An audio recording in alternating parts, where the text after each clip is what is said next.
Holy night, the stars are brightly shining. It is the night of our dear Saviour's birth. Long lay the world in sin and error pining, till He appeared and the soul felt its worth. A thrill of hope, the weary soul rejoices, for yonder breaks our new and glorious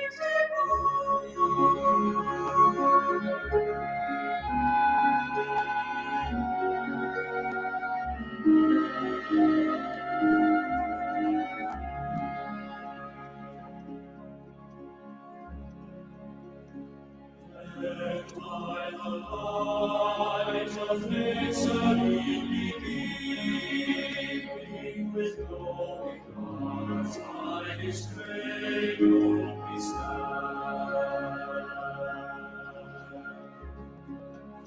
So let thy light of a star sweetly gleaming, give him the wise men from the Orient land. The King of Kings, take us in glory, in honor, triumphs, born to be our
Truly He taught us to love one another.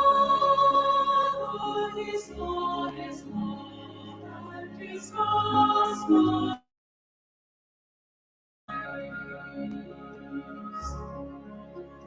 chains shall He break, for the slave is a brother, and in His name all oppression shall cease. Sweet hymns of joy in praise the chorus sweet, sweet, and all within us praise His holy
Blessed are those who mourn, for it is not the will of my Father who is in heaven that one of these little ones should.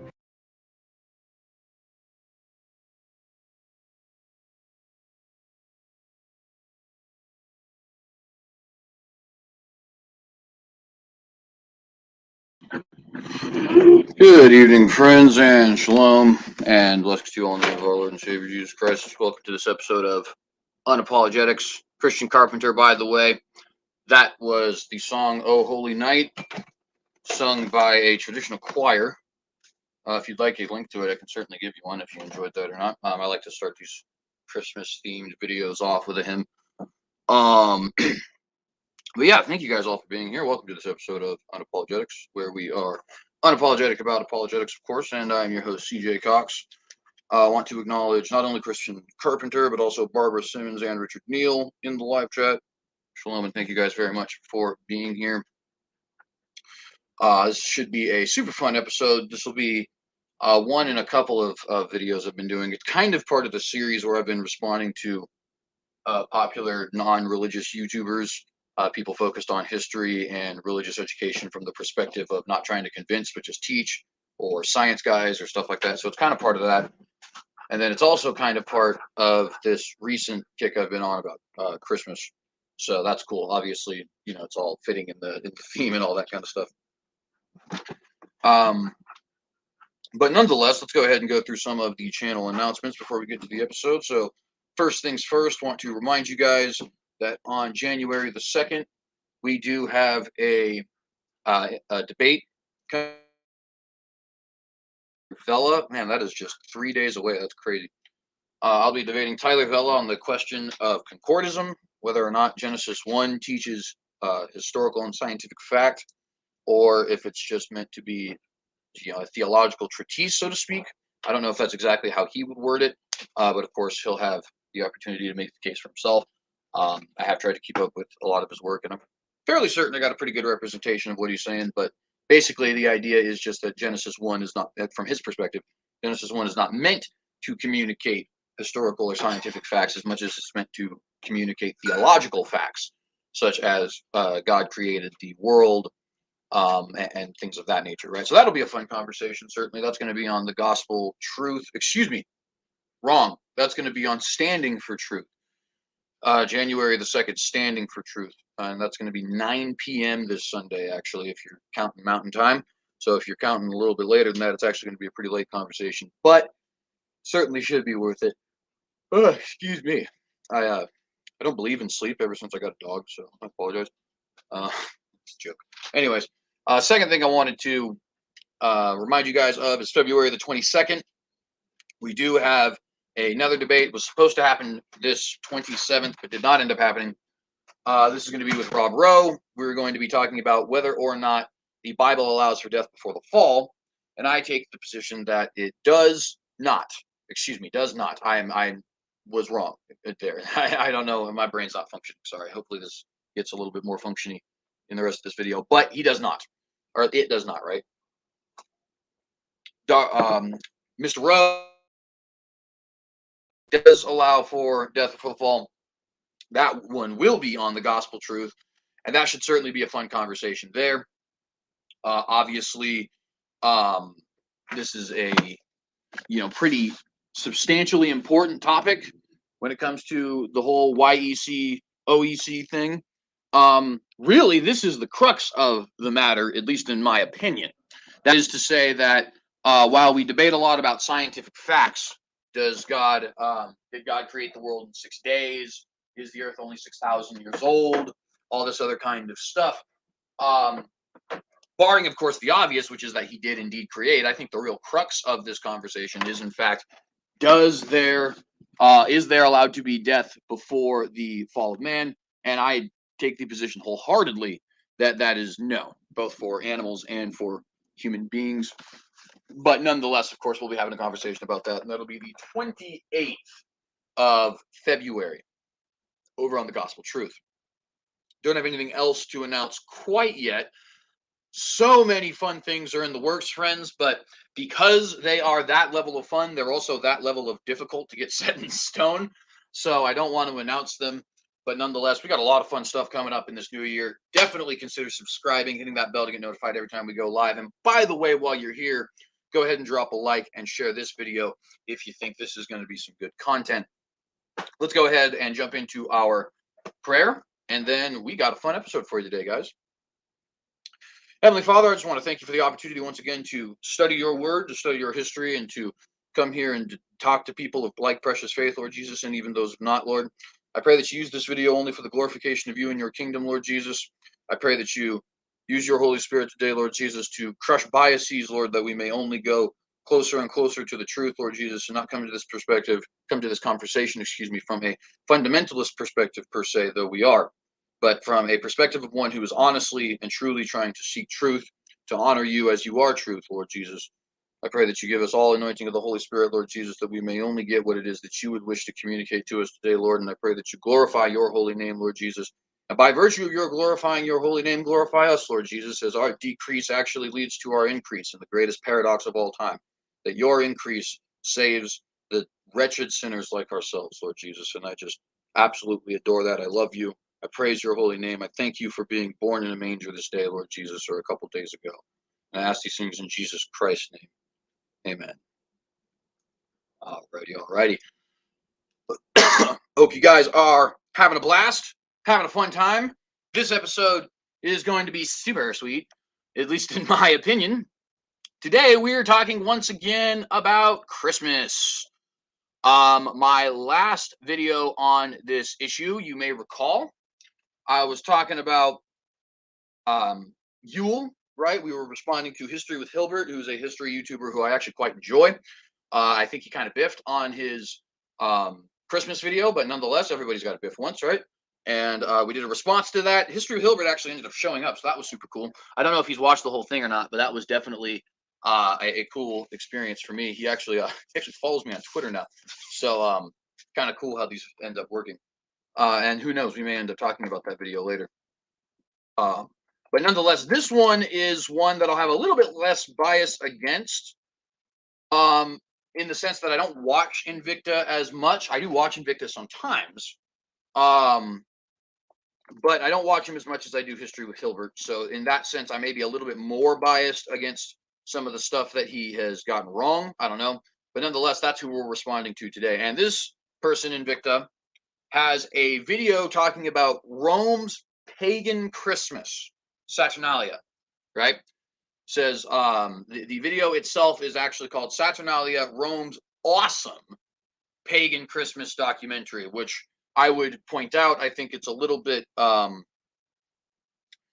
what's the word I am looking for here? Perhaps not the best thing in the world when you're marketing your stuff specifically to children and young adults, and then you're also saying, hey, this Saturnalia, where they had group sex and gambled all their money away and got drunk and passed out in the middle of the road. That was an awesome Christmas. I don't know. I found that to be a little bit distasteful. But regardless, it's his channel. He can do whatever he wants. The video tries to, number one, explain the origins and customs of Saturnalia, which it does with moderate success. A lot of the details he did end up getting wrong. And number two, it seeks to make a connection between Saturnalia and Christmas. Spoiler alert, my friends, a connection does not exist. It's not real. It never has been real. It never will be real. The fact of the matter is, Christmas is not based off of Saturnalia. Christmas is not based off of Yule. Christmas is not based off of Sol Invictus, Mithraeus' birthday, or anything else that you might potentially be thinking of. And just as we went through and debunked the Yule thing with History with Hilbert, today we are going to debunk the Saturnalia thing with Invictus. So let's go ahead and get the video shared here. I'm actually going to have to mute really quick here as well, because I got to move to my room. So just 1 second.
All right, sorry about that. So let's get the video shared here.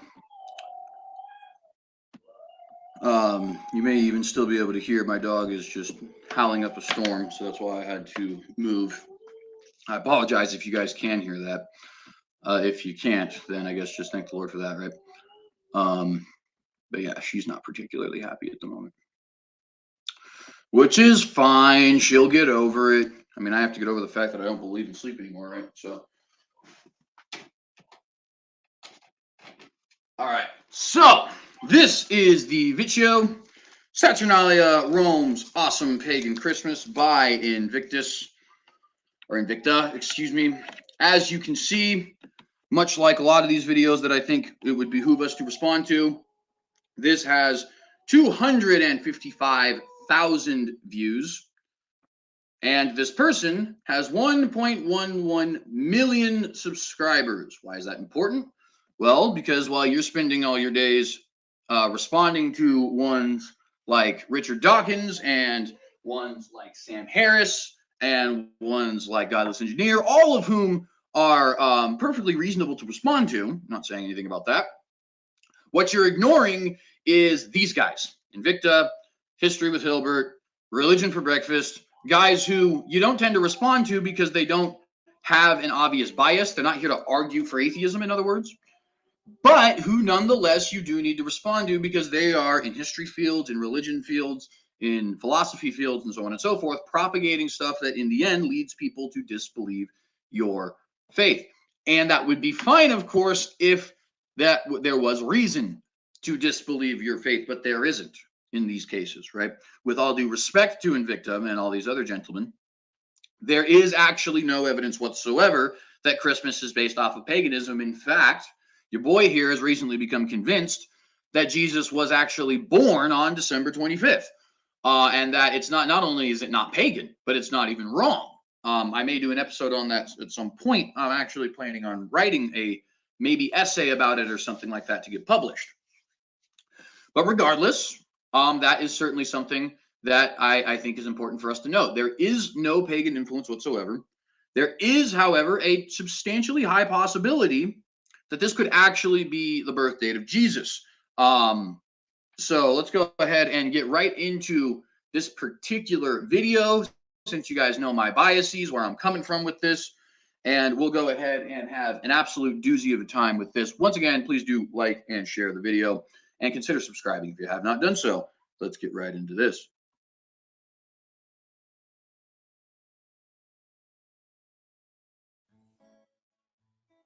Winter celebrations are popular across the world, with Christmas dominating much of the Western tradition. It's a winning recipe of things we love: friends, family, gift-giving, singing, feasting, partying, and more. The Romans too celebrated Christmas as far back as the 4th century AD. However, before that, they had their own winter. So that's actually the first detail right off the bat that has already gotten wrong. He traces Christmas back to the 4th century AD. Now, I don't know definitively what he's talking about because he didn't say, but I'm almost certain what he is talking about is the first recorded Christmas, which is December 25th of 336 AD, during the reign of Constantine the so-called Great, right? Now, you just heard me say that's the first recorded Christmas. So why am I saying that Invicta is wrong here? Well, because we actually have a lot of evidence that tells us indisputably that this was not the first Christmas. It's simply the first Christmas we have record of in the modern day. That is a big difference, friends.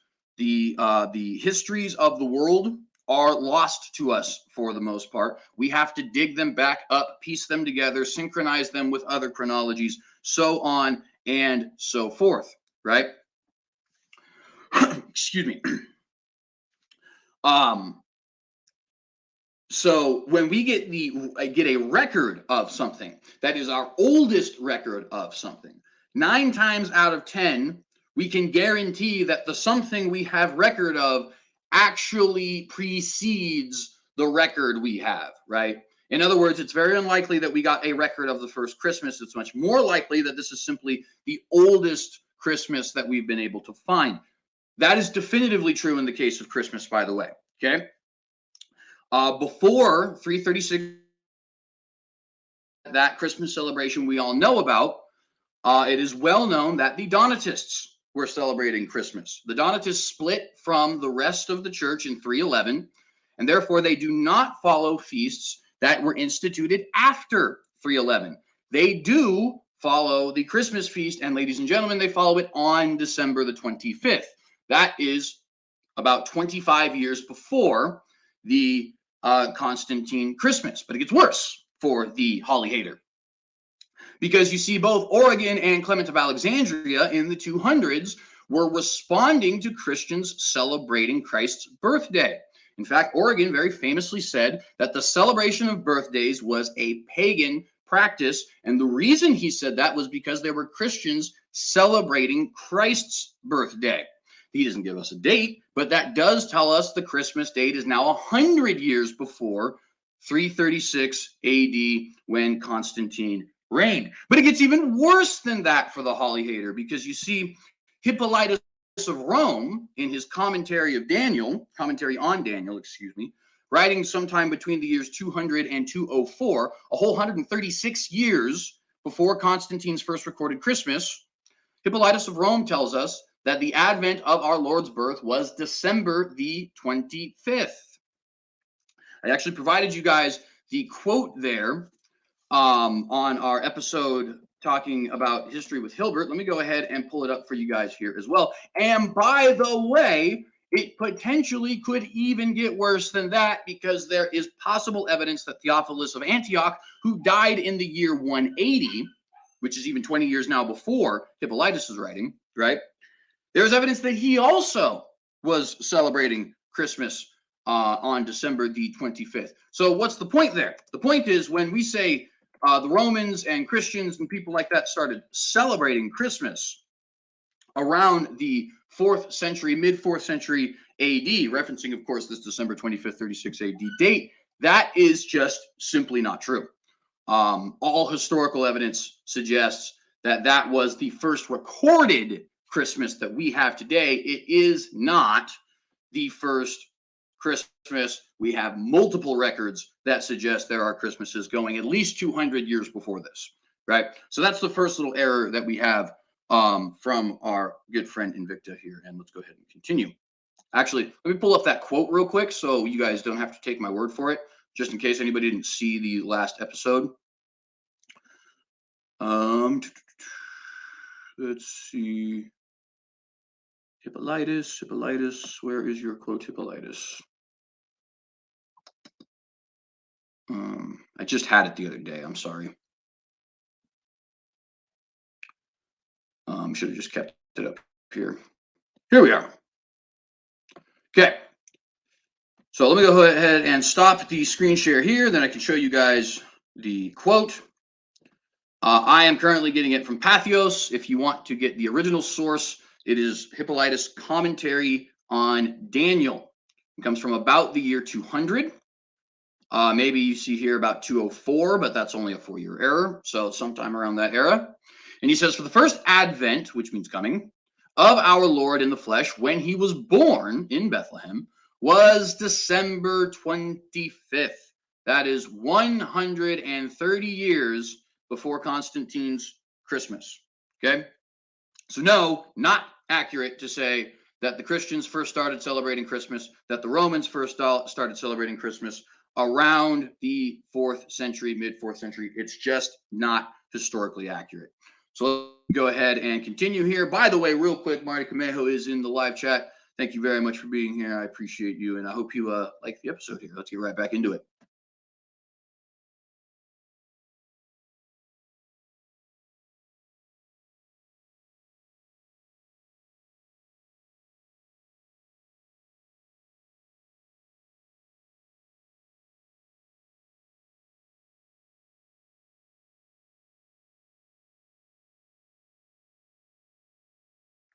Wait a minute. Hang on. I just realized my screen is not shared. 1 second. Oof. It's a good thing I caught that before too long. Only got the video on 10 seconds.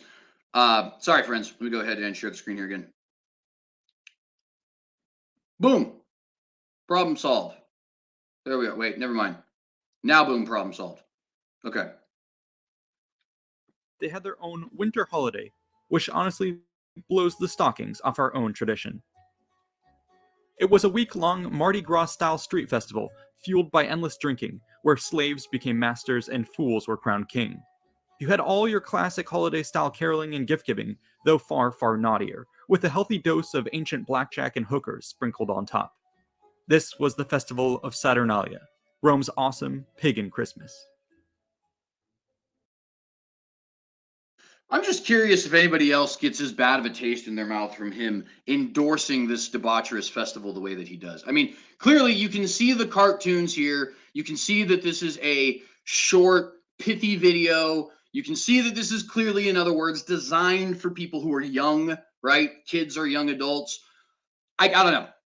Call me a stickler, call me a Puritan, but I get a bad taste in my mouth when somebody who's very clearly directed things like group sex and orgies and gambling your life savings away. Oh, and let's not, of course, forget the fact that there was gladiatorial fights at this, and there was people wife swapping, and there was people getting drunk and passing out in the middle of the streets and all these other kinds of stuff. I mean, even if you drink or have a sexually open relationship or enjoy playing poker, surely you realize that the debaucherous version of all three of those things is not good, right? In other words, it's one thing to play poker. It's another thing to go broke playing poker. It's one thing to drink. It's another thing to, potentially die hacking up your entire stomach. Just saying, leaves a bad taste in my mouth, but let's continue. He's going to have a brief ad here, so let me see if I can skip it.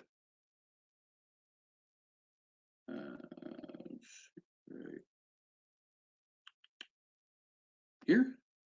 Nope. There we go. Description below to get a 7-day free trial. In addition, the first 100 people will get 25% off a full membership. So check it out.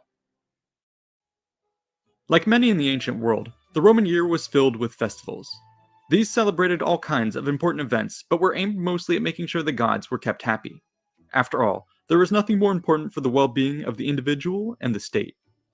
Such holidays were known as dies feriales. There were many of these every month, each with their own specific traditions. Generally speaking, the more important festivals... Excuse me. Okay, so we have just seen, for the first time in this video, and this will happen often, Invicta debunk himself. How did Invicta debunk himself? Well, you heard him say, number one, winter festivals are common, cross-cultural, right? In other words, the fact that you have two winter festivals does not mean they're related, because every culture has winter festivals. In fact, most cultures have more than one winter festival. Invicta himself just admitted this, right? Completely pulling the rug out from his own self. But then, as if that wasn't bad enough, he then admits that there was plural dies feriales, meaning the holy days, which, by the way, in case you're wondering, the literal translation, dies feriales, is holy day.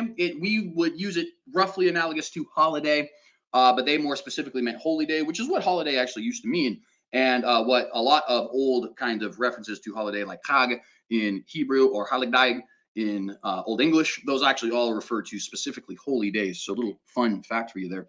Feriale is also a word that you can use for that. But regardless, not the point, right? He admits that there are multiple plural dies feriales in every single month of the year. Why is that important, friends? Well, first off, let's just go ahead and list them. We'll go ahead and once again stop the screen share. Ooh, that's starting my cam, sorry. Not that it matters, you guys can see my face. Hi. Anyways, so let's go ahead and stop the screen share real quick and share a different thing.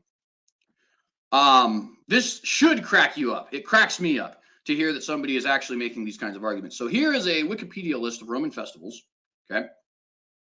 And as you can see, they have a list of the festivals by month. Let's go to January, see what we can find. Well, what do you know? There is the first of Calends, there is Compitalia, there is Dies Natalis, or Founding Day, there is Aganolia, there is Carmentalia, and I'm probably going to say this one wrong, Juturna, and so on and so forth. Here we see Dies Natalis, which, by the way, that means day of birth. The Temple of Castor and Pollux. Go down, February, tons of holidays. March, tons of holidays. April, tons of holidays. Every single month has plural holidays, all of them. November has the least, and it's still 1, 2, 3, 4, 5, 6, has 6 of them.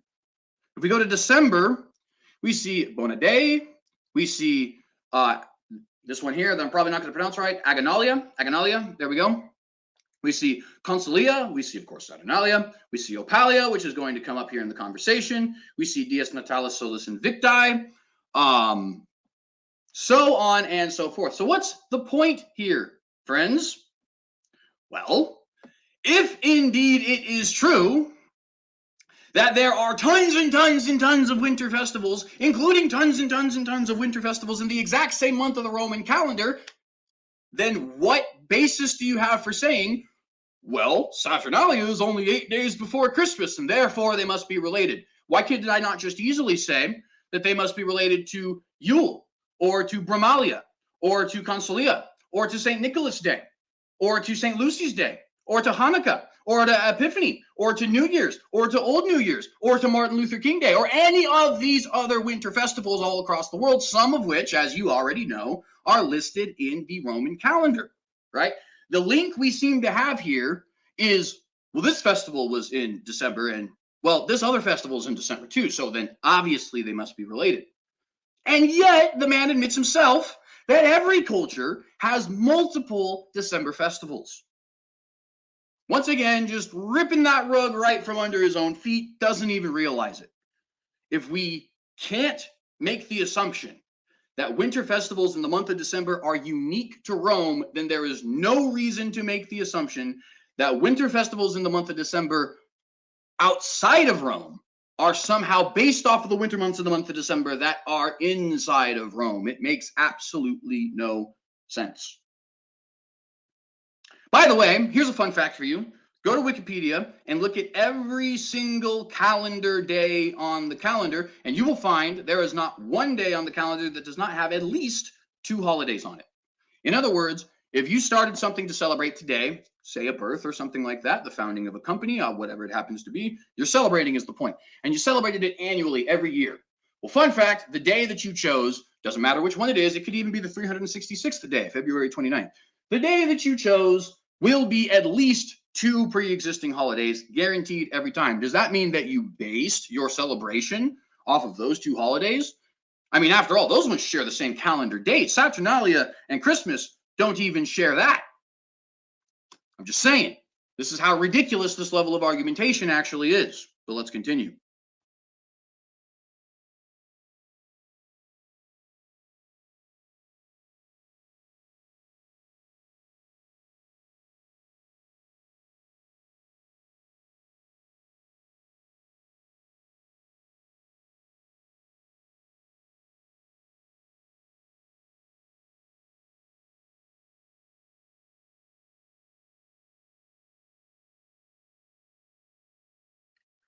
Sorry, I forgot to share my screen here again. Man, this is irritating me. There we go. Customs. Saturnalia festivals. These celebrated all kinds of important events, but were aimed mostly at making sure the gods were kept happy. After all, there was nothing more important for the well-being of the individual and the state. Such holidays were known as dies feriales. There were many of these every month, each with their own specific traditions. Generally speaking, the more important festivals coincided with major events like the change of seasons or the new year, with the relevant god or gods taking center stage. A short list of some of those festivals includes the Lupercalia in February, Look at how long this is. the Liberalia in March, Look at how many the festivals they have. Bondia and the Lemuria in May, the Ludi Apollinaris What in July, festival, the if we're Herculean going to use Victus this logic, in is August, not based off and the of a Roman Saturnalia pagan in festival? December. While all of these certainly merit their own Absolute episode, nonsense. today we'll be focusing on Rome's end-of-year festival that would later transform into our Christmas. As with most other Roman religious customs, Saturnalia traces its origins back to the Greeks. It is this Hellenistic civilization which influenced Roman mythology early in its development. All right, so here we have more error coming from our good friend Invicta. He says that Saturnalia comes from the Greeks, and he's actually going to give a definitive history very brief and short, of course, of the holiday of Saturnalia.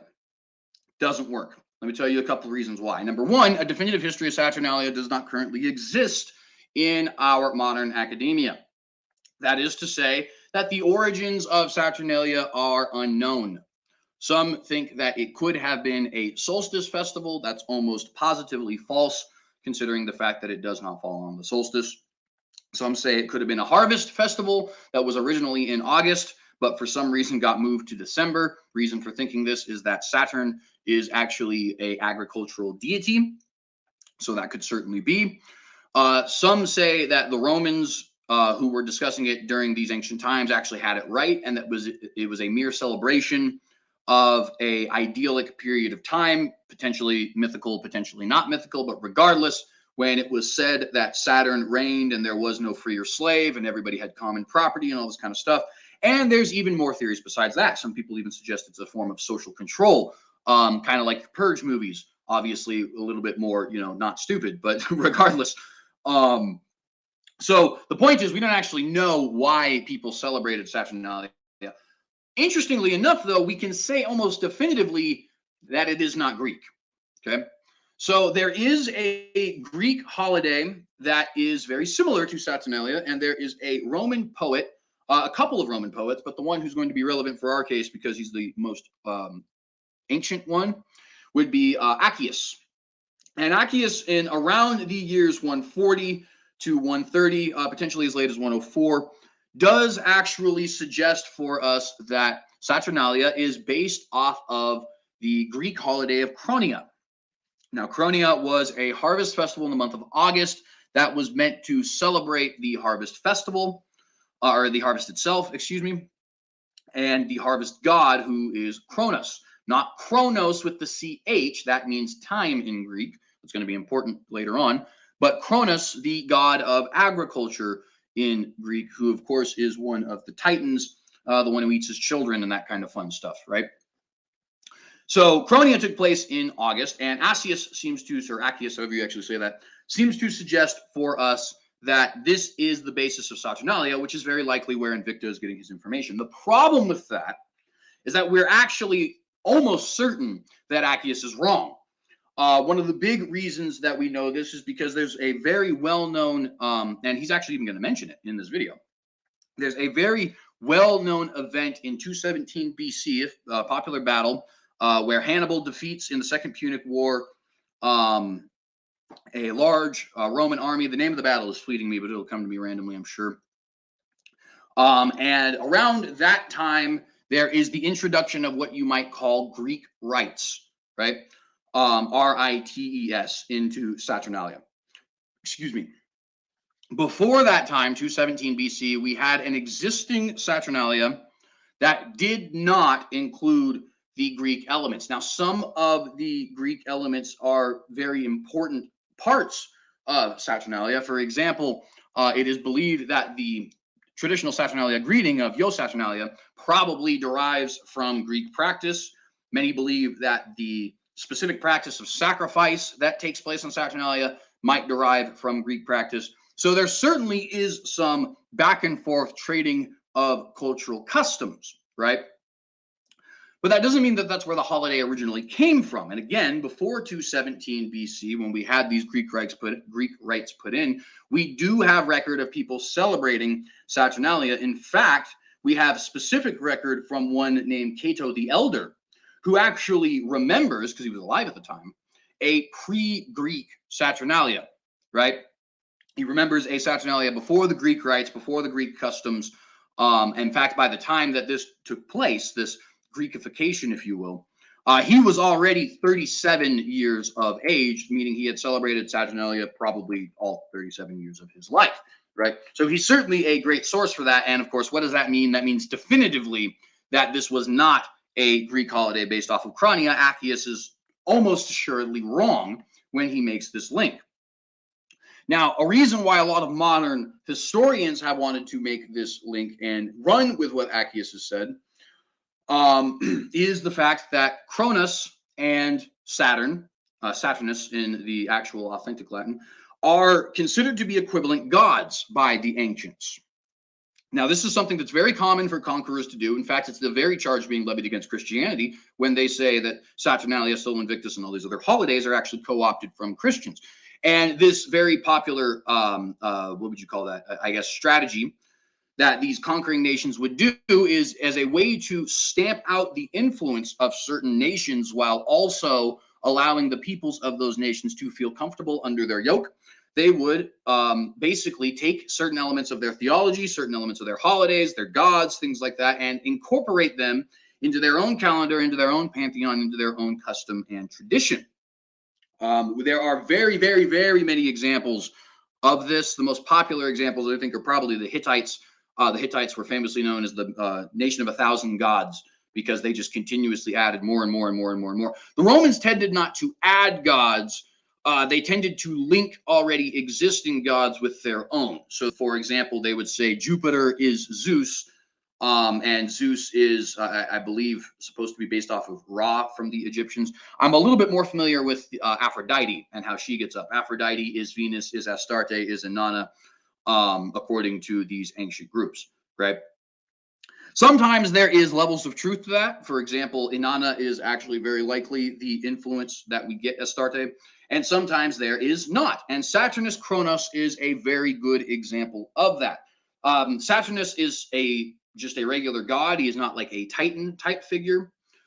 Furthermore, Kronos is not actually very well known by the Romans of the time. A way that we actually know this is quite funny. The Romans consistently confuse Kronos, the Titan god of agriculture, with Kronos, the personification of time in Greek thought. Constantly getting these two confused all the way up until Julius Caesar's time. They are still getting these things confused. And while there's certainly a lot of reason that we could go into that, or that we could go into to explain why that is what I mean. What is important for the purposes of our conversation is just to note that they were not certain of who this Kronos god actually, or excuse me, Kronos, of who this Kronos god actually was. This was nothing more than an attempt to try and adopt certain foreign customs into their own pantheon and into their own calendar as a way of, once again, propagating this conquest, stamping out their influence. And of course, you have to understand for the Romans, when it comes to the Greeks, it's very important for them to say, hey, we have a chain of tradition that goes back to the Greeks, because from their perspective, the Greeks are a nation of great antiquity, right? You can think of it kind of similar to the way Americans might look at Europe, right? America was only founded 1776 by tradition. Really, I think 1788 is more accurate. That's when the Constitution was signed and all that kind of stuff, which means virtually all European nations are more ancient than we are.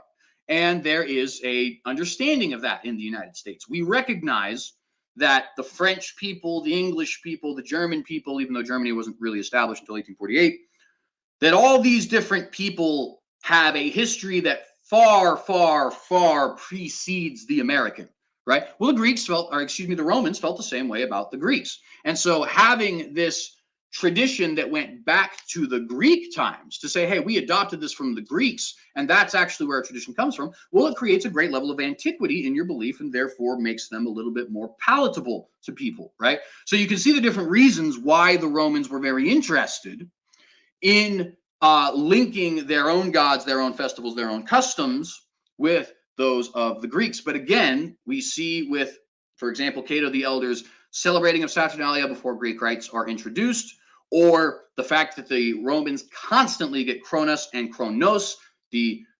Titan god of agriculture and the personification of time, get those mixed up all the time.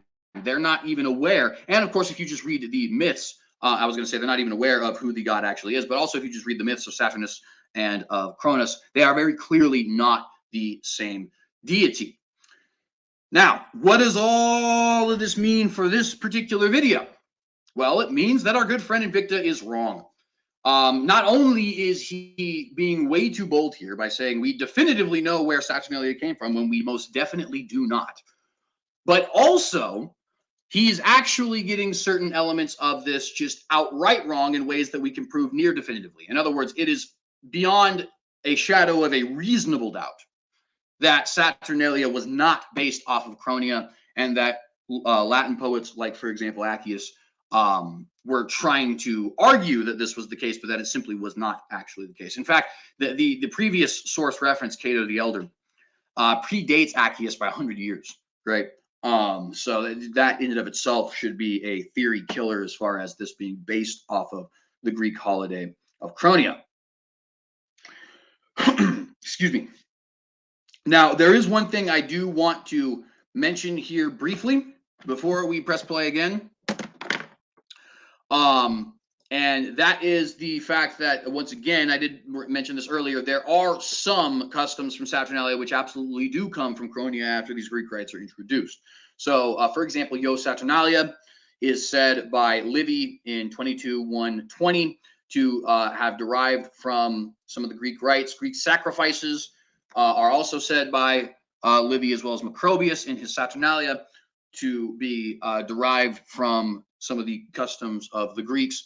So it is certainly true that some of the customs derived from the Greeks, but we do have to understand the customs deriving from Greeks is not the same thing as the holiday itself deriving from Greeks. And again, Cato the Elder celebrated Saturnalia before there was Greek rites introduced.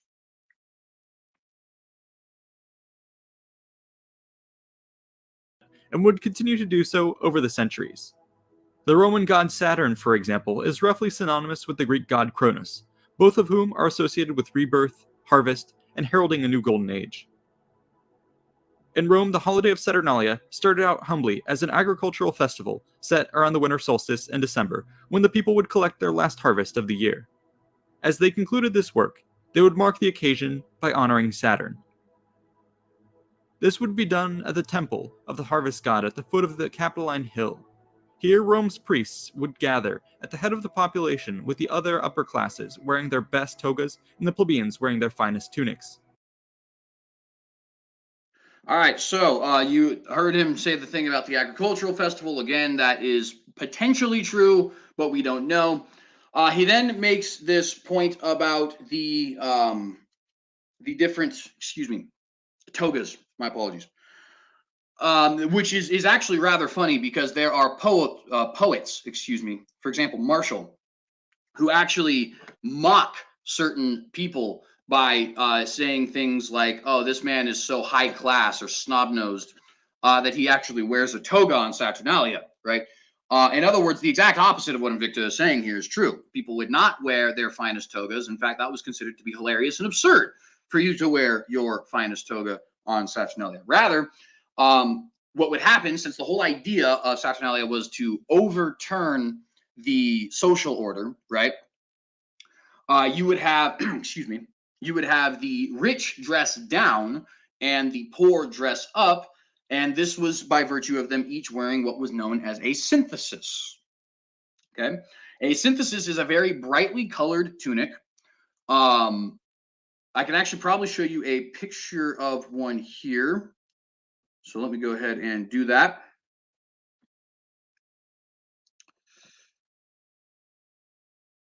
So these things here, these are syntheses, right? Well, these are actually togas, but so let me move on here. So that's not actually what I was looking for.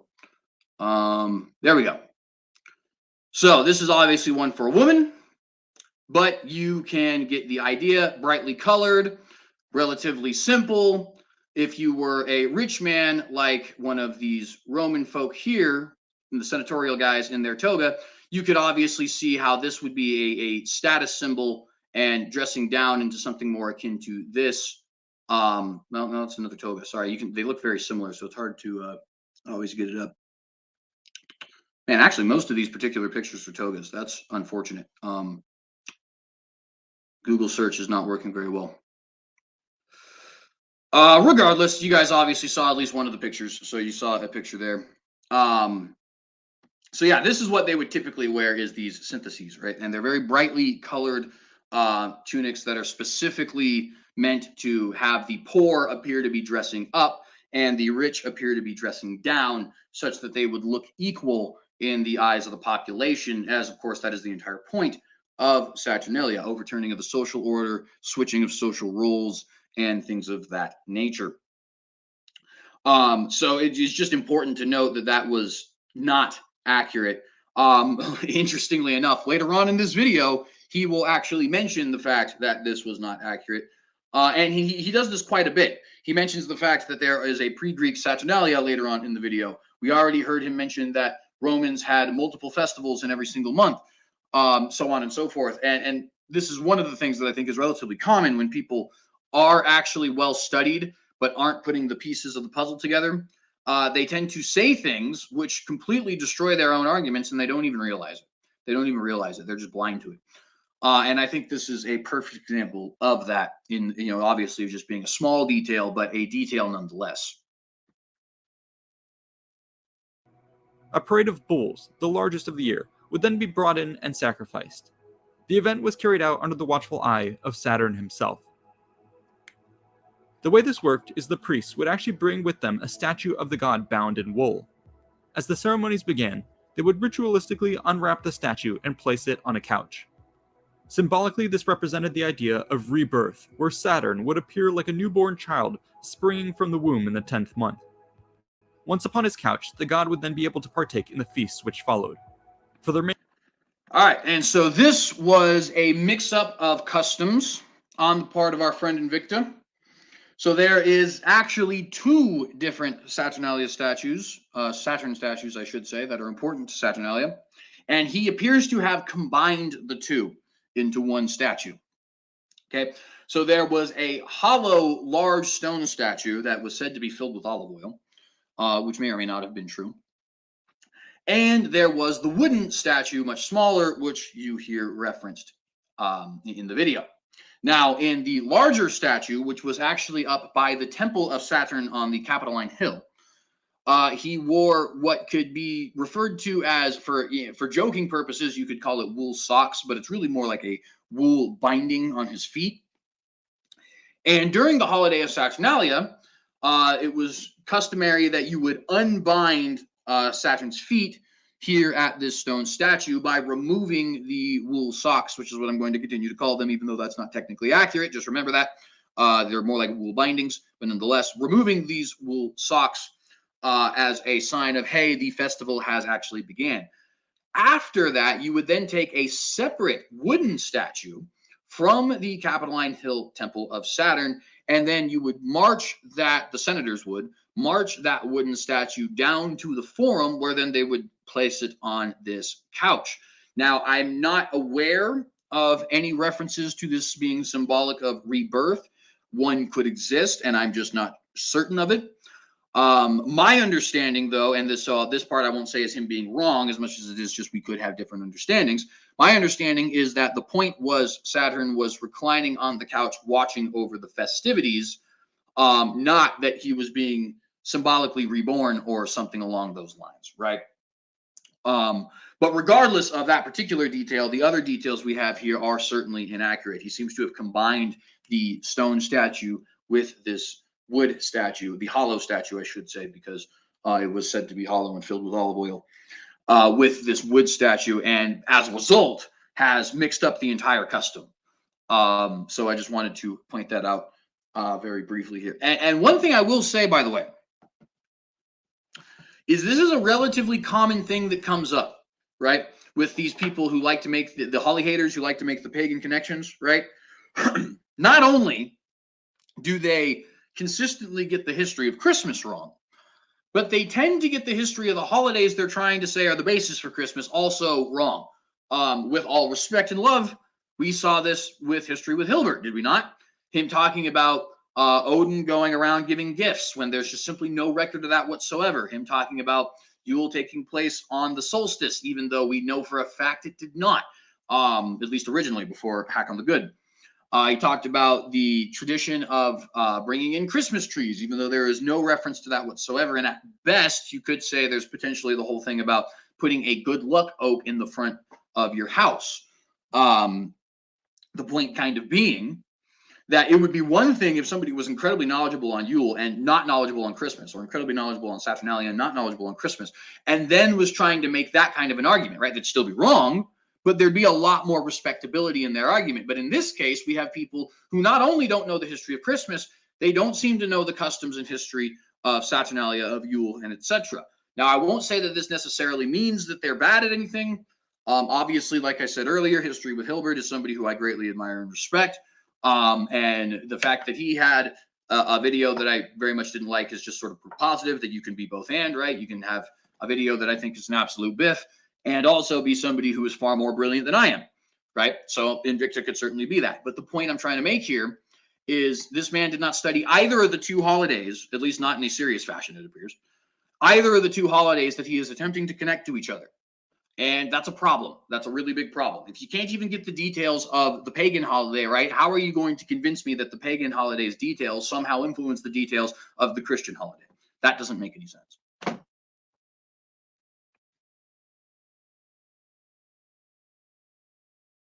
Remainder of the day, all forms of work and public business would be suspended. Over time, as Rome grew, the holiday would continue to evolve. The official ceremony we have just described apparently underwent a series of reforms around the 3rd century BC when Greek practices were imported upon consultation with the Sibylline books. Additionally, the festival would now be pinned to December 17th, rather than arbitrarily following the final harvest. All right, two things to note Because here of the real holiday's quick. Number popularity, one, you just heard him admit that Greek customs came in at a point in time before this Saturnalia did not have the Greek customs, so that defeats your whole origin, does it not? You said that the Greek customs came in and this is how we had Saturnalia. Clearly that's not true. And again, we have reference to that from Cato the Elder, from Livy, from Macrobius. So he's right about that, but it defeats a huge portion of this video. Now, he also he says that they tied it now to December 17th. At its longest, the holiday would be 7 days long, so that would be December 17th to December 23rd. Here's a little fun mathematical fact for you. There are 31 days in the month of December and 7 days of Saturnalia. This means any event that takes place in December by pure chance has a 22.5% chance or 1 and 4.5 chance of landing on Saturnalia, and yet Christmas doesn't. Just saying.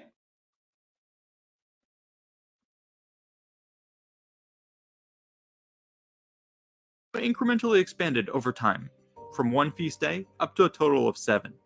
Let's now take a closer look at the full glory of this pagan Christmas. The days leading up to Saturnalia would have Rome abuzz.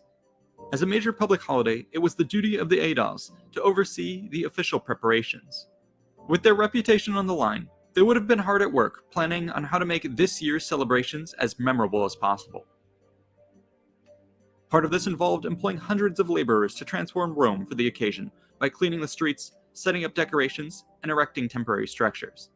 This would be necessary to accommodate the huge swell in the city's population caused by celebrants flocking in from the countryside. After all, Rome was still a highly rural society with many small towns and farms dominating the land.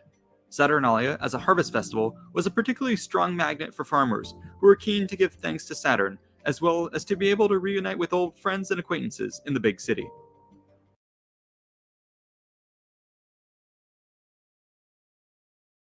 Again, it is important to note we do not know that this was a harvest festival. It could have been a harvest festival. It's just an important thing to note because we're sitting here trying to teach you guys history, right? And we can't say things definitively are the case if we don't know that they definitively are the case. That is historical malfeasance.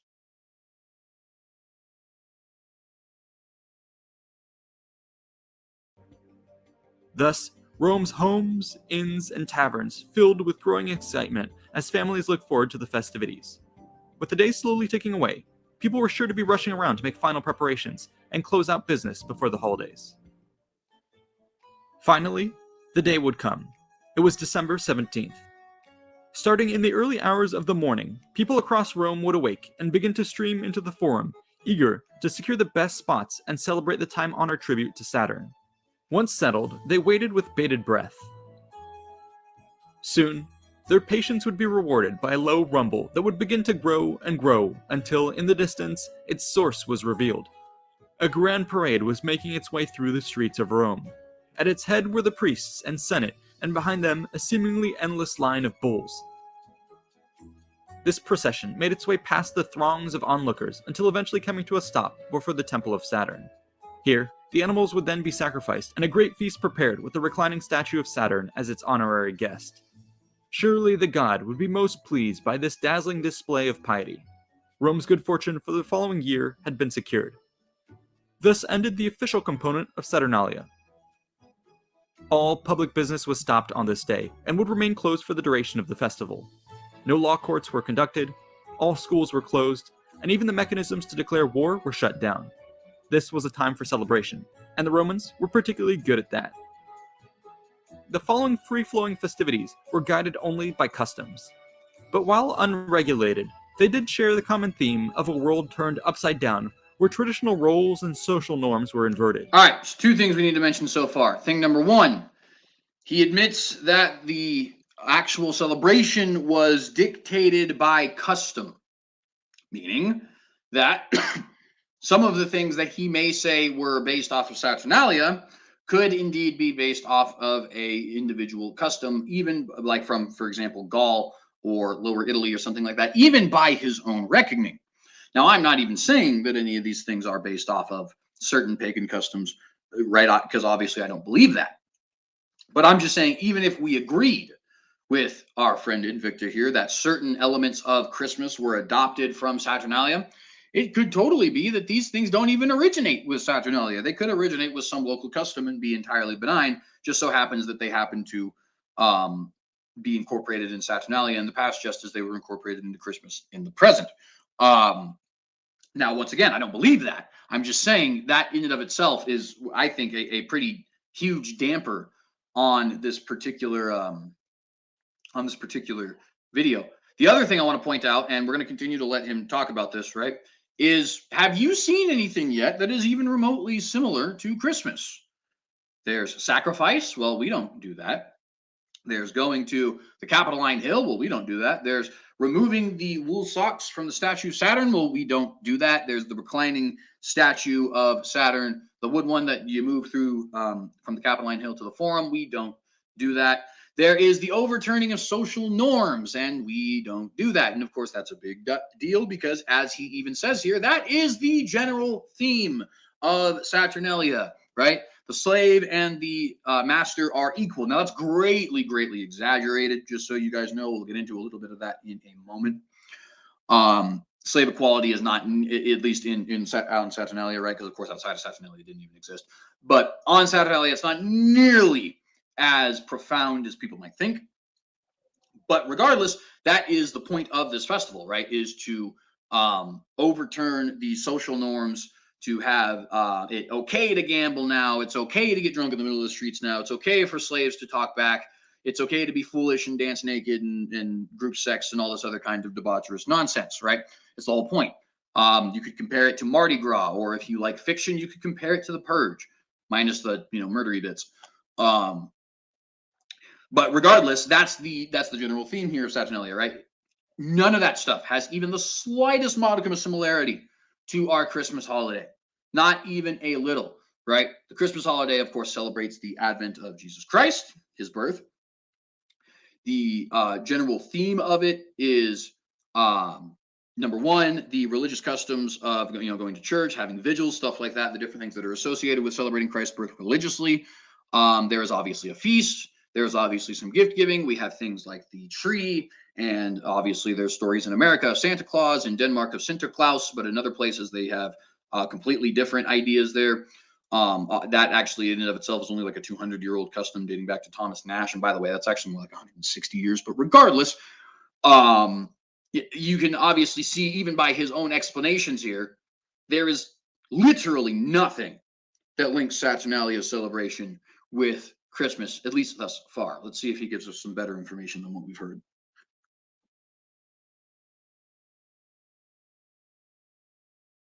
It seems that this may have gotten its origin as a nod to the idea of a return to Saturn's golden age, which had existed before rank and order, before slavery and property. I do actually really quickly need to note this because this is important. So there are many ancient Romans who actually thought Saturnus was a real person, right? For example, Macrobius and Justinus both actually seem to suggest that Saturnus was a real king who ruled over all of Italy in a mythical golden age, and that during his reign there was no law nor need for law, there was no rich or poor, there was no slave nor free, and there was no private property, but rather everybody held everything common. Now, is that true? Of course, nobody really knows. We don't have any archaeological evidence to suggest that Saturnus was a real person, but he may have been. Who knows? But the point is that is more than likely the reason why they were celebrating this festival was a commemoration of that. There are many others who would suggest that it is also a form of social control. I'm trying to remember her name, but there is a historian. I think I have it here. Fanny Delonsky. That is it. Sorry, I had to get my notes here. Fanny Delonsky, who actually suggests that it was a form of social control, kind of letting the slaves, pop their cap a little bit and simmer down, but not so much that they actually got it in their head that they were the leaders, they were in charge, or even worse yet, equal. And as we'll get into, the quote equality that they would experience on Saturnalia is actually greatly exaggerated. But regardless, just an important thing to note. That this is likely why they celebrated the festival, regardless of whether or not it actually occurred in the past.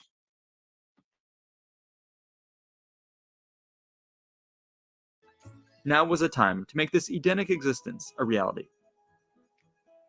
The first sign of change were the holiday clothes. During the festival, people traded their bland togas for brightly colored garments, and everyone from emperor to slave wore the felt pileus cap, which traditionally signified one's status as a free man. All right, so he mentions the pileus, right? Which is that he called it felt. My understanding is that it was leather, but who cares, right? But the little cap that was worn by freed slaves, everybody would wear that traditionally, right? And he brought up the synthesis, right? Those little brightly colored tunics we were talking about. But earlier he was talking about how the rich would be in their most awesome and fancy and your Sunday's best, if you will, togas. Now he's seemingly taking that back, saying the first sign of the change is that we actually have people not wearing things like togas and stuff like that, but rather they all wear these syntheses. So which is it, Mr. Invicta? Anyways, moving on.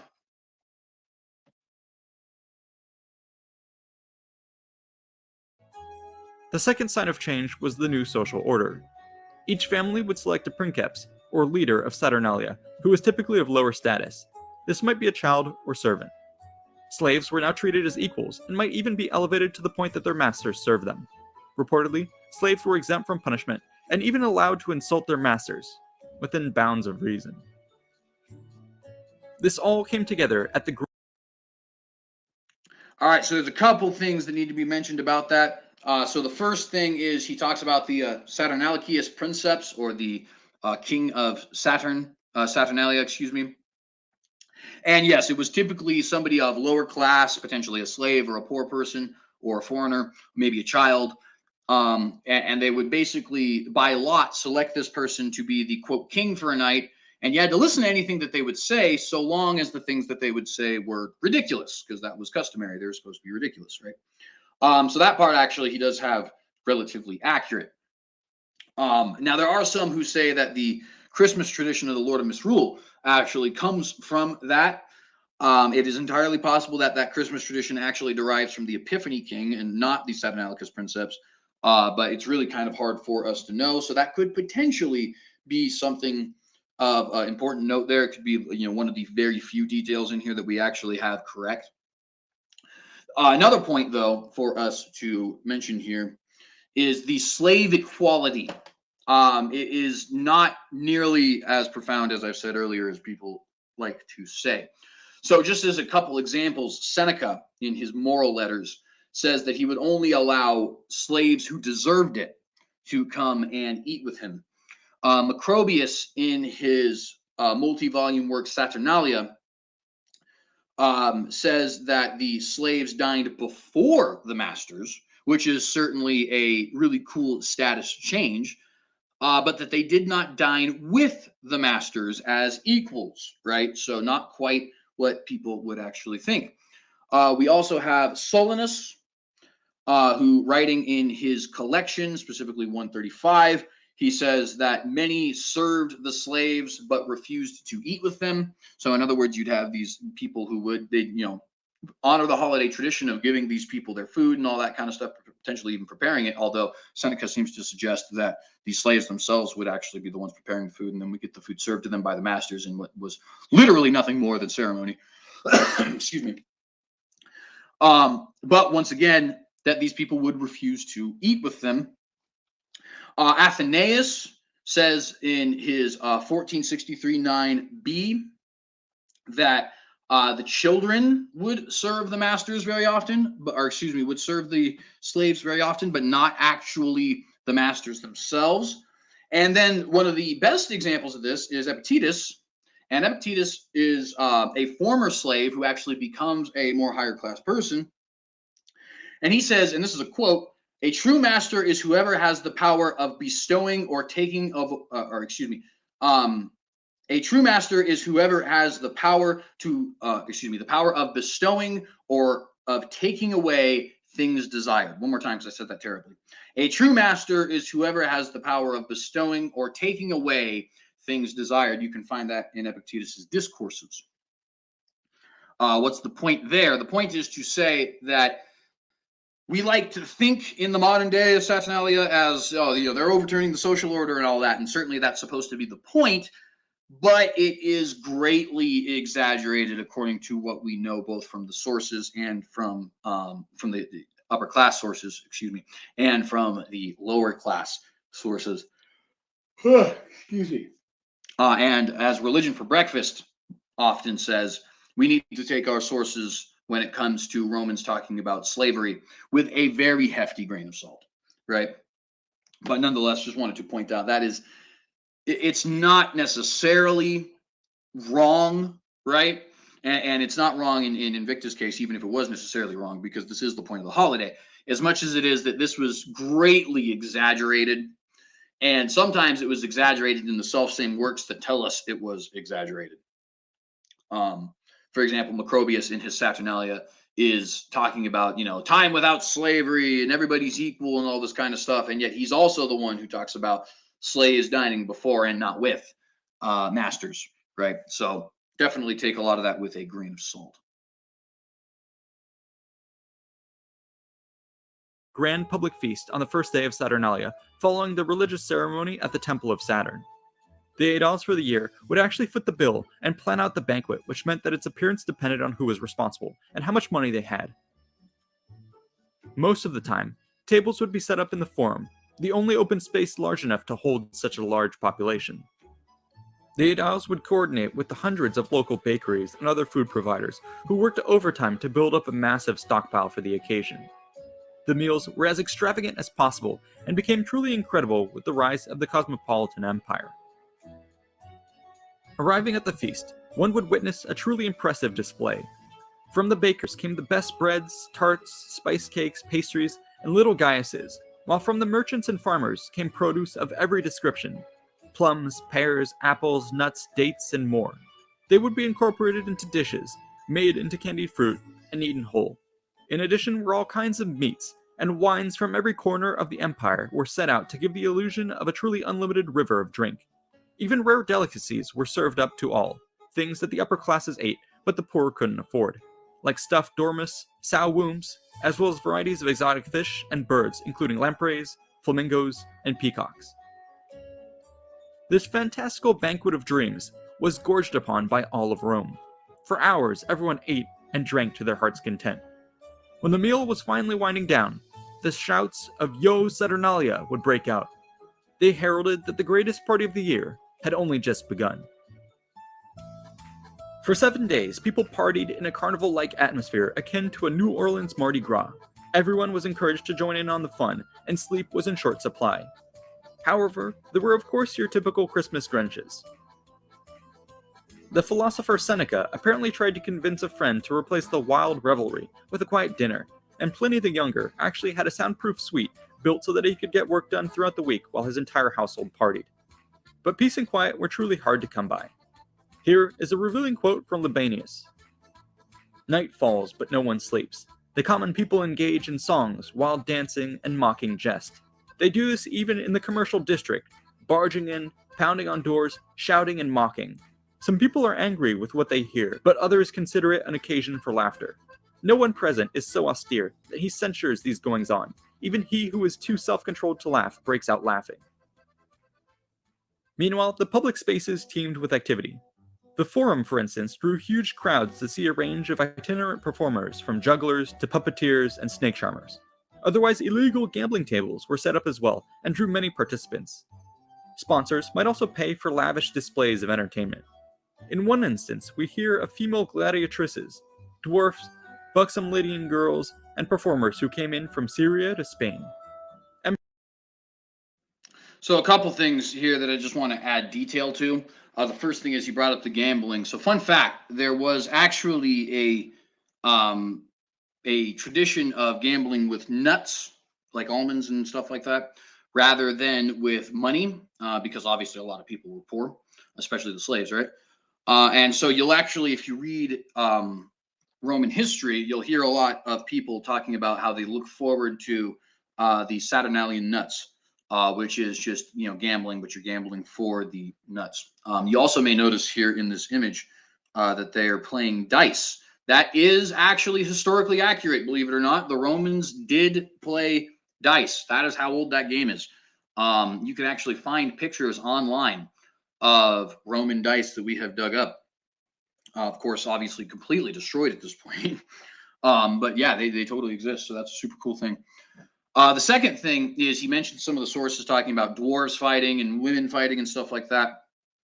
That may have been more common than we think, only because that certainly appears to be in line with the tradition of overturning the social norm, right? Rather than big, strong men fighting each other, you have girls, or you have dwarves, or you have somebody who the Roman people may consider to not be virile, right? Which, by the way, if you are a girl or a dwarf or anything like that and you're watching this, don't take any offense to that, but that is how the Roman people certainly saw this, right?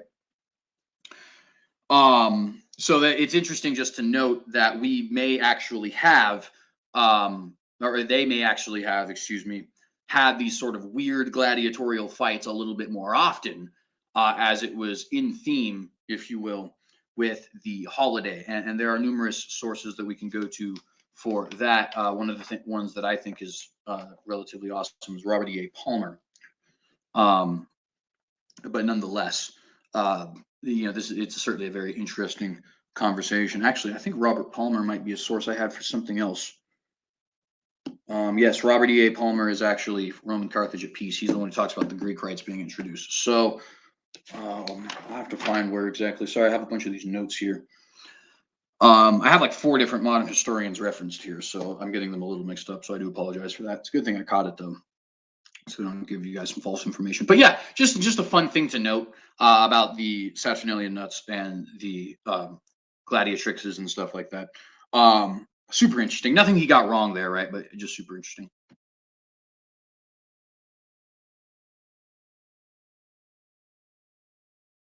Emperors too got in on the fun, and were not to be outdone. Nero was infamous for stealing the show by providing a truly impressive number of free prostitutes for the week. This was definitely a naughty Christmas, and would seem at odds with our own holiday. However, would seem at odds with our own holiday. Is that not just like an immediate theory killer? And how many times has he done this? Winter festivals are common.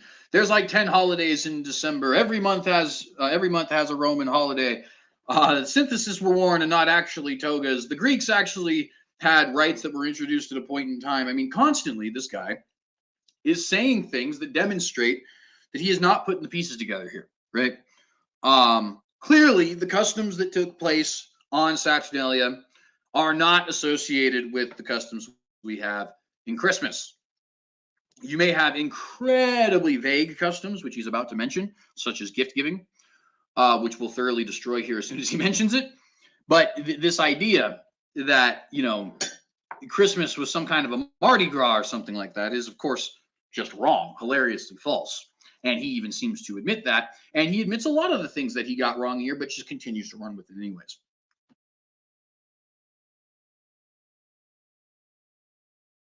there were other traditions which will seem more familiar. One of these was the practice of gift giving, which took place throughout the week.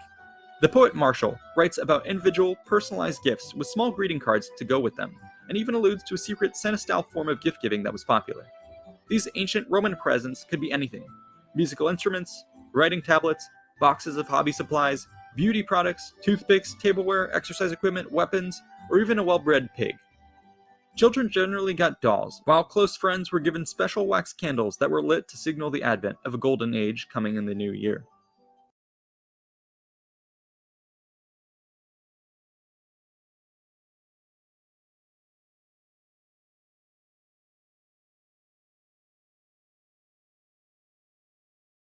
Sorry, I had my mic on mute there.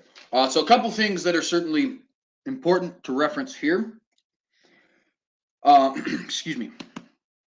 So the first thing is that he talks about some of these gifts, right? I just want to give you a little bit of details about the gifts. So the candles he mentions are known as cerei or cerei candles, C-E-R-E-I. These are traditional candles that were typically lit around the Saturnalia season and placed outside the home. And he actually did get the reference as to why they were lit correct. The idea was that the light is returning, even though this doesn't appear to have been a solstice festival. We know that because there is actually an existing solstice festival in Rome, and it is 2 days after Saturnalia ends. But regardless, there does appear to have been at least some association with the sun, in that they had this, these candles coming back, and other people, of course, say that it's not necessarily the coming back of the light as much as it is the coming back of this golden age with no laws and no statuses and stuff like that, right? So that is just one thing to mention here. One of the gifts he did not mention, and I can't remember if he mentions it later on, is, excuse me, the Signalaria, wax idols. These are little interesting things. So Signalaria would be given on Sigillaria without the N.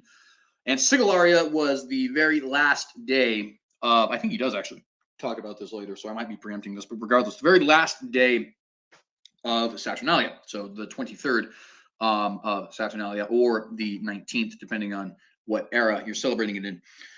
And Signalaria were these little wax idols, kind of like, you could call them, I guess, action figures in a way, maybe figures if you don't prefer the word idol, because I don't know if they were actually being prayed to, but nonetheless, that you would give to children. And some people believe they were actually a reference to a previously existing custom of human sacrifice on Saturnalia, though we don't actually have any direct evidence of that. The Signalaria was actually so common as to be indisputably the most common gift given on Saturnalia, mainly because it was given as a matter of custom. And that's actually the same thing with those Cerei. Cerei and Signalaria were both gifts that you would likely get every single Saturnalia, whereas some of the other gifts you might get, like, for example, the helmet that you see pictured here, or a doll, or a puppy, as we hear Martial reference, those might be specific gifts that one person gave to another person one year. It's, something that they thought of, something like that, something more akin to our gift giving, right? So just wanted to give some of the brief details there. Also, another fun fact here before we get into the refutation. An interesting sort of quasi trick-or-treating existed in Saturnalia, where you would actually have people go knocking door to door, and you would traditionally give these people gifts in order to get them off of your property, right? Typically in the form of one of these Cerei or Signalaria. But of course, it could be anything, right? It could even just be like a pastry or something like that. But that's just an interesting thing to note. It is not the origin of our own trick-or-treating by any stretch, but it is certainly a similar practice to our own trick-or-treating. So I just found that interesting. Now, on to the refutation. Gift giving is familiar to us. We do it on Christmas, and therefore it's based off of Saturnalia, right? Wrong, because gift giving happens on every single holiday on the damn calendar. This is one of the most ridiculous, and you see this with the Yule guys too, and all these different people. Well, they gave gifts, and the pagans used to give gifts, so therefore they must be related. It's like, dude, I give gifts on Valentine's Day, on New Year's, on Hanukkah, on Epiphany. My dude, my grandmother will buy me a present on the 4th of freaking July. Excuse my French, right? The idea that gift giving is somehow related to a particular custom to a particular holiday, and that therefore if any other holiday or custom is actually doing the same, it must be influenced from this other former particular custom or holiday, is hilarious. It is so hilarious. My friends, people don't even need an occasion to give gifts, but they give gifts on every single occasion, just if there is one.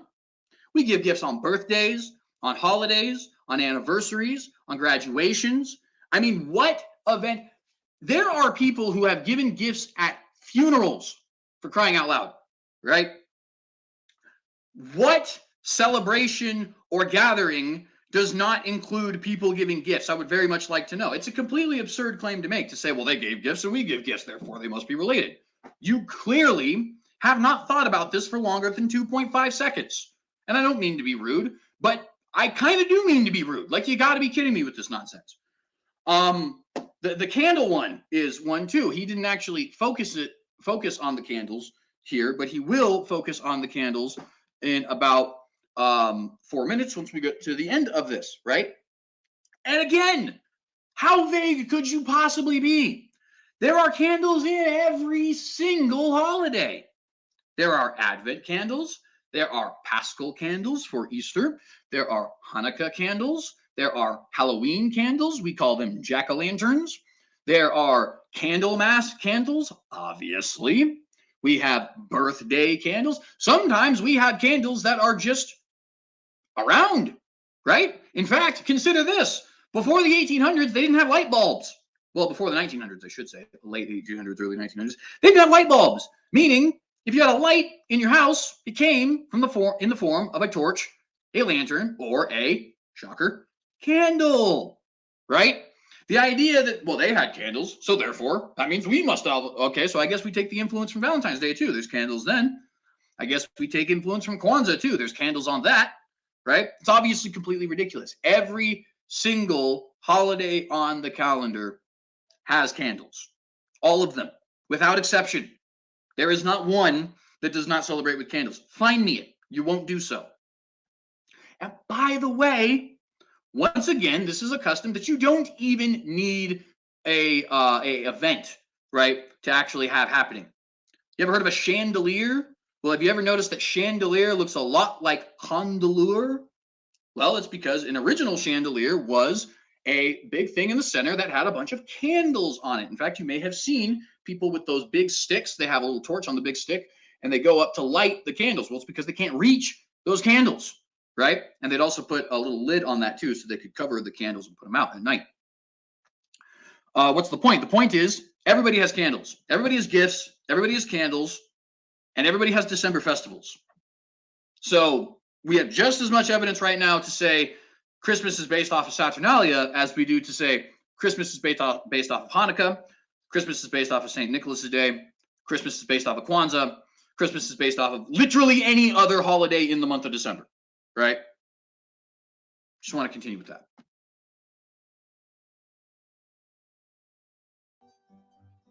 Augustus himself loved the holiday and gave lavish and gag gifts in equal measure. Quote, on the Saturnalia, and at any other time when he took it into his head, he would sometimes give gifts of clothing, or gold and silver, sometimes all kinds of coins, including old pieces of the king's and foreign money, sometimes nothing, but haircloth, sponges, pokers, and tongs, and other such things under misleading names of double meaning. Sometimes the sheer volume of presents required for the holidays lowered their average quality. As Marshall writes, quote, let everyone give his guest an appropriate gift. But they're all worthless garbage, you might say. Well, no one says they're not. No one would deny anything so obvious. Another tradition with modern echoes was the practice of the kings of Saturnalia, who were crowned by lot. During their reign, they had to be obeyed, with the sole requirement that their edicts be dumb commands. For example, telling everyone in the street to stop what they were doing and dance, to give the flute girls piggyback rides around the block, or to dunk an innocent bystander in a nearby fountain. However, things could go too far if the liberties of the holiday crossed the line into reality. For example, we are told that when Julius Caesar was celebrating Saturnalia after having won his civil war, his lieutenant Mark Antony made a big show of offering the crown of Saturnalia to Caesar. This was met by the fury of a booing crowd. The role was supposed to be a joke, making a mockery of the powerful. to give the joke crowned to an actual dictator of Rome was not fun and struck a little too close to home. Clearly, there were still some lines that should not be crossed. At long last, the festival I do of just want to mention he got the Saturnalius princeps tradition mostly right there. One thing that I will add is just that this is actually the one tradition which could potentially be derived from Saturnalia, but it is not actually a fact. That is to say, well, it's not an established fact. Let me rephrase. It is possible that the Lord of Misrule tradition comes from the King of Saturnalia. It is also possible that the separate tradition of the Epiphany King is where we get the idea of the Lord of Misrule. Now, the Epiphany King is slightly different. So the Epiphany King, and I'm going to actually, well, I can't spoil that. The Epiphany King would have a bean. So you'd make this cake, right? You make a traditional Epiphany cake, and there's a bean in one of the pieces of cake. And whoever would get the bean in their piece of cake would be the, quote, Epiphany King. And usually what that would mean is that you would have to throw the festival next year, the Epiphany festival next year, and also you would get the Epiphany gift, right? Epiphany is a holiday of private gift giving, but then there would also be like this pot, this gift, if you will, and then you would take that one home for yourself, right? Obviously, you can see some of the differences, right? Nothing about following anybody's commands or anything like that. The reason why it could be the origin is because it is, number one, a whole thing with picking a king by lot, and number two, Epiphany is actually very much related to the Christmas season. So it's possible, right, that is the origin. It's also equally possible that the Epiphany King could be referenced. Could be a reference to the Lord of Saturnalia thing itself, right? But it is important to, sorry, my dogs are barking out there. But it is important to note that this is the one potential tradition that has come from Saturnalia, and even that is not a guarantee. And of course, many of you probably don't even know the whole Lord of Misrule thing exists, right? It's not a tradition that is very popular in the United States. In fact, it's not a tradition that is very popular in most Christmas traditions, period. If I am understanding correctly, I believe that the Lord of Misrule actually only is a big deal in England and not so much anymore, actually. I think it was a big deal in like the Middle Ages, but I don't think that it's a big custom anymore. And again, it's not even a guarantee that that was actually based off of the whole King of Saturnalia thing, right? There is something that would happen. Excuse me. This is a custom. This is something that would happen quite frequently. Like I said, we already have the thing with the Epiphany celebration, but there was also on the 1st of Calends, or excuse me, the Calends of January, the 1st of January, there would also be the custom of having a king then, right? Having typically a child elected as sort of the mock king of the Feast of Calends, right? The point just kind of being that also the festival of what's it called? I just was talking about it earlier. Dies Natalis Sol Invicti, right? The birth of Sol, according to some. That also was said to have this kind of a tradition with it. So it could be that this is just a common thing that people did as well, right? But nonetheless. Saturnalia came to an end. The kings were symbolically dethroned to mark the occasion, and everyone had their last hurrah with shouts of Yo Saturnalia. Perhaps their throbbing heads would look forward to the days of calm which followed, but it wouldn't be long before they began to dream of next year's festivities. As one might imagine, the tremendous popularity of Saturnalia ensured that it lived on for centuries. This trend was further propelled because, unlike many other Roman festivals, the Saturnalia was not tied to the city of Rome itself, and therefore gained traction across the empire. After all, winter celebrations are a universal tradition which transcend borders, especially when they involve the winning combination of feasting, drinking, and partying. Such was the popularity of Saturnalia that when Christianity rose to dominance in the 4th century AD, the pagan holiday would be co-opted rather than cancelled. It appears that this is one of the reasons Christmas was set just a few days after Saturnalia on the 25th instead of the 17th, and maintained many of the same customs. So, whole bunch of error there, right? First thing, he says, winter festivals are a universal tradition. All right, cool. So we can just throw this video away then, because you've literally just debunked yourself again for like a 6th or 7th time at this point. If winter festivals are a universal tradition, then there is no reason to assume that X winter festival automatically is the influence on Y winter festival, right? Which is the only actual argument you've provided in this entire video, is that they're both in winter. So that's the first thing that we need to point out here. Universal tradition means that this Invicta video is wrong. So pick one, sir, and stay in your lane. Second thing that is important to note here. He says, it appears that this was co-opted and that this is the reason why, or at least one of the reasons why December 25th was chosen as Jesus' birthday. Give me one source. Spoiler alert, it doesn't exist. There is no sources whatsoever which suggest that Saturnalia was co-opted by Christians, which suggest that Saturnalia had anything to do with the birth date chosen. In fact, it appears that the reason for the birth date chosen, at least in my opinion, is that that was actually the day that Jesus was born. And I think there's very convincing evidence to suggest that. But even if you don't believe that, the common scholarly hypothesis today is what's known as the calculation theory. The long and short of it is that they believed that Jesus lived a perfect life from conception date to death, meaning that he was conceived and conceived and died on the same day. And they also believed that that took place on the March equinox and that he was born on the summer solstice. There's some who believe that.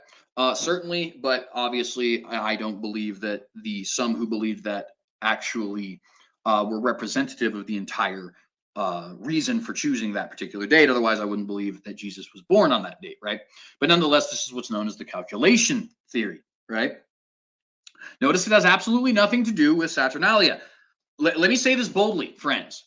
There is not one single historian worth even a grain of salt who would make the claim that Invicta just made. Not one. In fact, there are certain historians out there who would literally laugh this out of the room and tell us you can dismiss it out of hand. We didn't get a single source.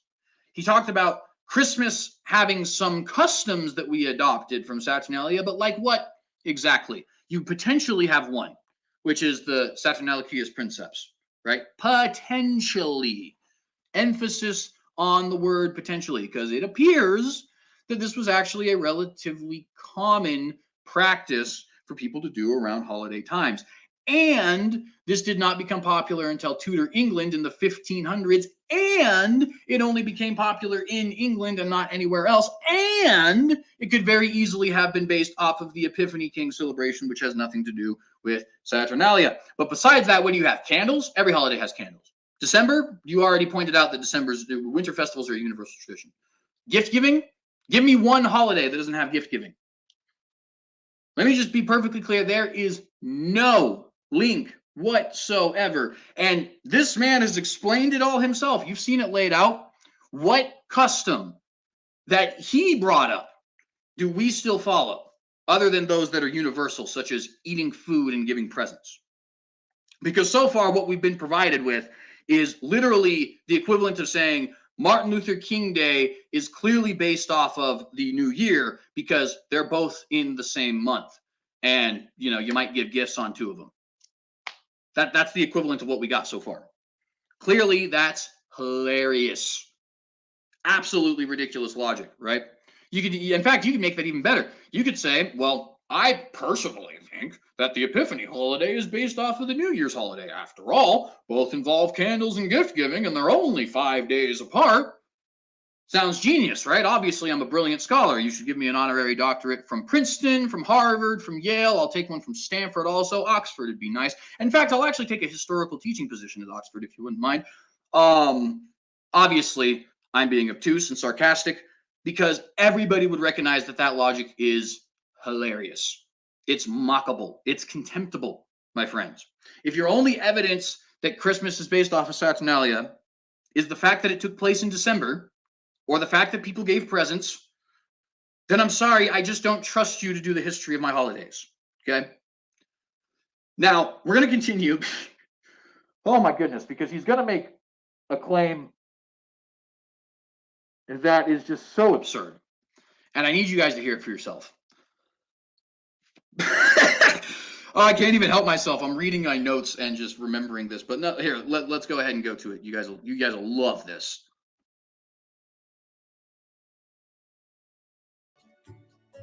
This hybridized holiday was a far rowdier event in these early days, and while the mass street partying has generally been toned down over the ages, many things are still held as a tradition. For years, the Feast of Fools was an incredibly popular festival until it was... Okay, a couple things to point out really quick before he actually continues on. He was saying that Christmas used to be rowdier.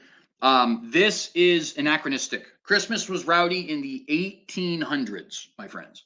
The 1700s, that is well after people started celebrating this holiday. It is true that Christmas became a rather debaucherous holiday in the United States of America around the 1800s.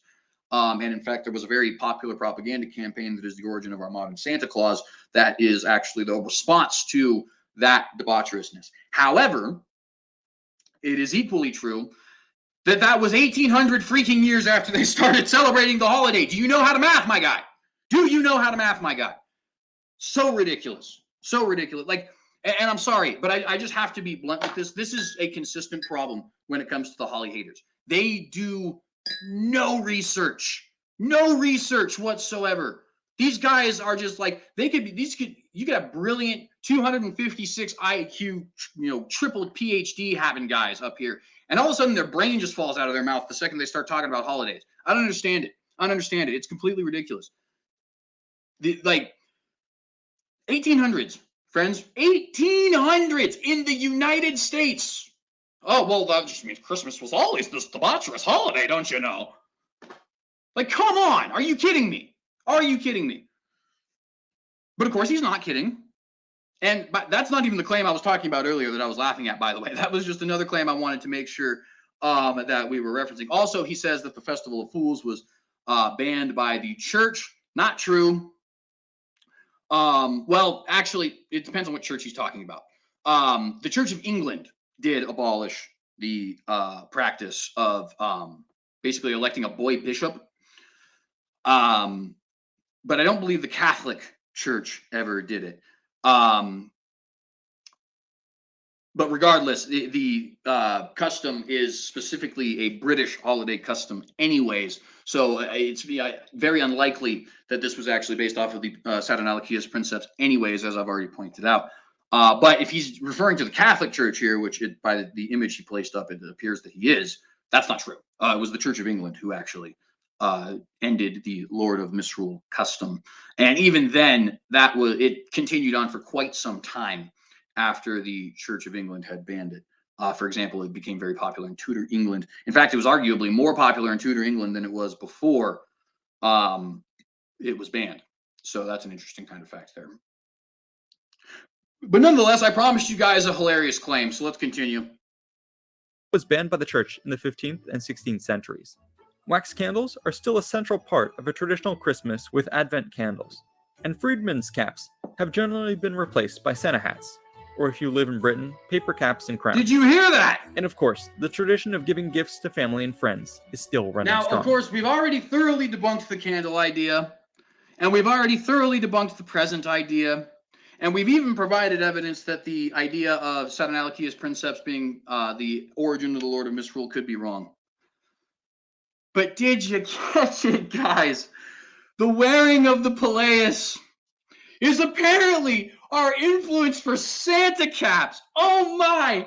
I never would have guessed. Thank you, Invicta, for sharing this information with me. Now, of course, I am mocking, very much so, because I got to be honest with you, friends. This is one of those claims where, like, I hear it and it's like, I don't know if I even ever want to watch one of your videos again. Like that is goofy, my dude. Okay, history of Santa Claus for you guys. In the early 1800s, Christmas becomes a very debaucherous holiday in the United States, as aforementioned. There are a bunch of Dutch immigrants in the city of New York who would like that to not be a thing anymore, right? They want to return to the religious, more family-oriented nature of the holiday. And so they started a campaign, and they started this campaign around a character, Sinterklaas, who was based off of the already, of course, existing and dead St. Nicholas, and had kind of over time become patron saint of the Netherlands. So they re-edited this Sinterklaas to make him a little bit more, a little bit less, I should say, Catholic, right? They took off his priest garb and put him in the traditional garb of the traditional winter coats of the Dutch people. Actually, his original pants were blue, but the coat and the hat and all that kind of stuff are just traditional kind of Dutch hats, right? Excuse me. And from there on, we would get the popularization of Santa Claus. It became very popular around the 1860s with the publishing of some cartoons by one Thomas Nast, and then very, very popular after the 1930s when all of this was propagated to the world by virtue of a Coca-Cola campaign, right? All right, so let's just see if we can do the math here. Santa Claus becomes a thing around the 1830s. He gets his traditional look around the 1860s. He's exported to the rest of the world around the 1930s. Saturnalia, friends, ended in the 400s. The 400s. This man would like us to believe that the people of New York went 1,400 years back and looked at this leather cap that they probably couldn't even pronounce the name of and said, you know what? I'm going to make myself a felt red cap that looks absolutely nothing like that whatsoever and wear it as my tradition. Hilarious! Hilarious! Like I face palmed when I heard this, jaw dropping when I heard this. You cannot possibly be so naive as to make this argument. This is pure stupidity. This is weapons grade retardium right here, my friends.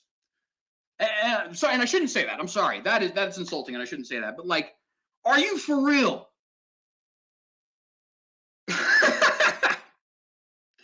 Santa caps. Oh my God, Santa caps based off of Saturnalia. We dug up 1,400-year-old leather caps and decided, you know, these would look really good red with a white ball on them. I'm going to start wearing them in America.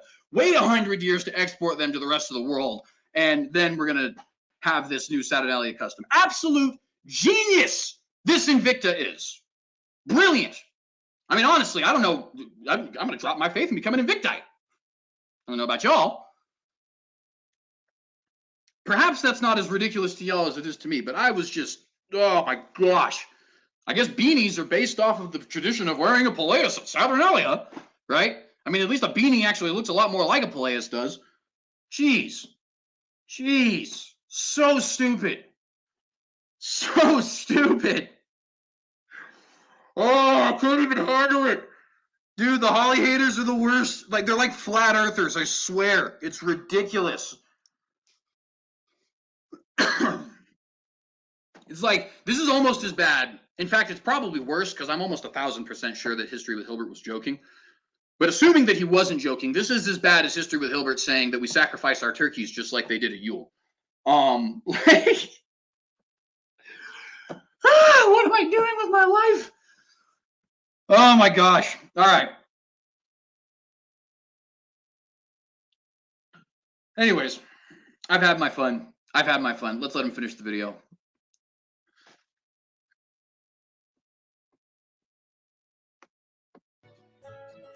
Thanks for watching this episode.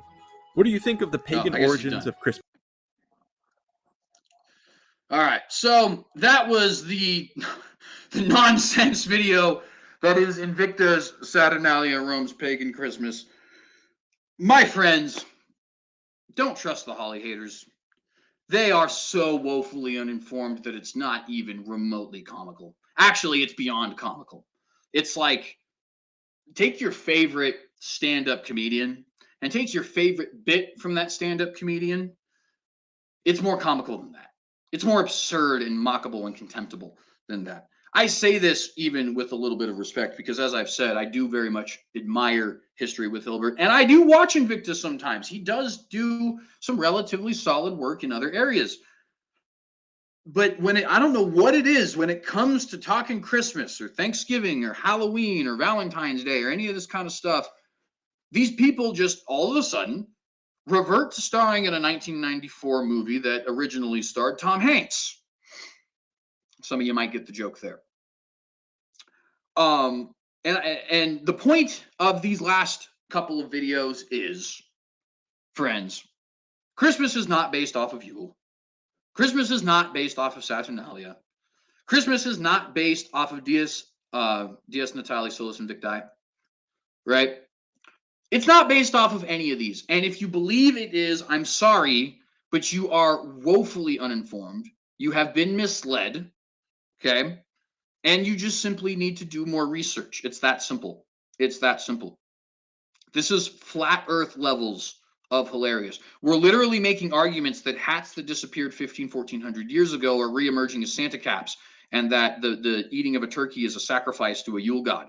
I mean, you guys see what I mean? Like, this is the level of argumentation that comes from the Holly Hayden crew. It is just like the flat earthers. It is just like the deniers of certain historical facts. I won't actually name them because I'm not trying to say these people are evil or anything like that. I'm just trying to say that they're very uninformed. Just like the people who think that the earth is currently revolving, or excuse me, that the sun is currently revolving around the earth, and all the other different ridiculous, haha, that's absolutely hilarious theories that you can think of. This is the level of argumentation we get from them. The difference is that, much like the idea that Christ was based off of Osiris 15 years ago, this is very, very, very, very, very popular, right? And by the way, that should maybe be a sign that you shouldn't be following it. When has pop history ever been right? Was pop history right about ancient aliens? Was pop history right about the Da Vinci Code? Was pop history right about Osiris being the basis for Jesus? I mean, honestly, friends, when has pop history ever been correct? Is pop history right about the 1619 Project? Is pop history right about the racistness of Thanksgiving? Is pop history right about the origins of the Civil War? I mean, seriously, like, give me a thing that pop history is right about. And if you can't, well, maybe the fact that this is pop history should let you know something, right? But with that, my friends, I am done with this video. If you liked it, please do remember to like and share this video. Please give me an absolutely scathing rebuke or all the praises in the world, regardless of what you think is deserved, in the comment section below. I absolutely want to be challenged on this, but I also want to know if this was edifying and helpful to you guys. That way I know what to do as far as the future is concerned, right? I am going to be focusing on holidays a lot in the coming year, precisely because of actually the last 2 months studying Halloween and Christmas. Well, really, the Christmas study has been going on for 3 years at this point. I've been studying Christmas for quite some time. I've just finally gotten to a place now where I am bold enough to say some of these things definitively. But Halloween, figuring out Halloween did not have pagan origins roughly 2 to 3 months ago was one of those things that kind of got me on a kick. Let's see. Thanks, and I'm looking for your advent on December 25th vid. Yeah, and Richard. So here's a fun fact about that. I will also be. I am going to make the video, but if you are a reader, I'm going to make something that is much, much, much more in depth than the video. I don't know if it'll be a booklet or an actual book, but I am going to actually write about the Advent on December 25th. Hopefully, we'll get that published next year. I am looking to be published by next year, and this may be the first work. I'm not sure. The only reason I say I'm not sure is because I could probably finish this by the end of February, realistically. But it might not be wise to publish it until December of 2022 or around there. So we'll see what happens there. But yeah, I'll definitely be. I'm going to make this video soon because we're still in the holiday season. So I'll make sure I make it before Orthodox Christmas, which is January 7th. And then yeah, if any of you guys are interested, I will be writing a book on or a booklet or something along those lines on why I believe Jesus was actually born on December the 25th. So yeah, if any of you guys are interested in that, definitely do let me know, and we'll hopefully get that out here soon. Which reminds me, actually, on that note, it's not going to be this year because I already have an episode planned for tomorrow, right? And I'm also going to have an announcement video talking about everything that's going to be coming up in the next year on January 1st. So sometime between January the 2nd and January the 7th, I will have a video talking about why I believe the evidence suggests that Jesus was actually born on December 25th. So be on the lookout for that. Again, if you guys like this, please do like and share this video. Richard Neal actually mentions this. This is exactly what I was talking about how the whole Saturnalia princeps thing is a relatively common custom. As you can see here, this custom has nothing to do with being a king per se, but it's the same sort of idea of somebody by lot is kind of selected for the day, right? It's a relatively common custom. So it could be that that's based off of the king of Saturnalia. It could be also that it's just a common custom. Nonetheless, I'm out of here, friends. I appreciate you guys a lot. Again, please remember to like and share, subscribe if you have not done so and are interested. Hit that bell to get notified every time we go live. If you did really like these videos, please get it out to your friends. Let them know Christmas is not based on Saturnalia. It's not based on Yule. It is based on Christian practice, and we have every single right to celebrate it every year. Don't let the holly haters get you down. Remember, friends, if you guys think I totally dropped the ball on this, or even if you think that it was just like mediocre, criticisms are welcome. I only ask that you don't spam and that you don't be insulting. And by insulting, I mean like vulgarly insulting. I don't mind if you call me stupid. Just, maybe leave the F-bombs out of it. But regardless, thank you guys very much. I appreciate you. We love you in the Lord. And if the Lord wills and tarries, we will see you here soon.